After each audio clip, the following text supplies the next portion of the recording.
ইরানকে পারমাণবিক অস্ত্র রাখার অনুমতি না দেওয়ার বিষয়ে মার্কিন প্রেসিডেন্টের কড়া সতর্কবার্তার একদিন পরই জাতিসংঘ সাধারণ পরিষদে বক্তব্য রাখেন প্রেসিডেন্ট মাসুদ পেজেশকিয়ান। জানান, তেহরান কখনো পারমাণবিক অস্ত্র তৈরি করতে চায়নি, এ ধরনের অস্ত্র তৈরি করছে না এবং ভবিষ্যতেও করবে না। এটি ইরানের ধর্মীয় নীতি এবং সর্বোচ্চ নেতার সিদ্ধান্ত বলেও জানান পেজেশকিয়ান।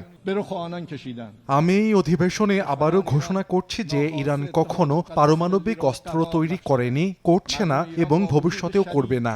আমরা পারমাণবিক অস্ত্রের পিছনে নেই এবং এটি আমাদের নৈতিক বিশ্বাস এবং নেতার ধর্মীয় নির্দেশের বিষয়। ফলে আমরা কখনো প্রচণ্ড ধ্বংসাত্মক অস্ত্রনীতি অনুসরণ করব না।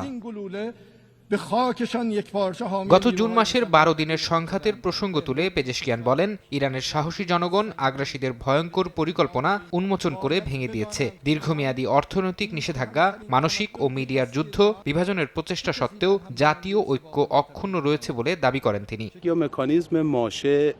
ইরানের জ্বালানি মন্ত্রী বলেন, জাতিসংঘ নিষেধাজ্ঞা ফেরত এলেও চীনের সঙ্গে তেলের রপ্তানি অব্যাহত থাকবে। তিনি বলেন, আগের মার্কিন নিষেধাজ্ঞা এরই মধ্যে তেলের বাজারে প্রভাব ফেলেছে। নতুন নিষেধাজ্ঞা আরোপ করা হলে তেহরান প্রয়োজনীয় পরিকল্পনা গ্রহণ করবে বলেও জানান তিনি।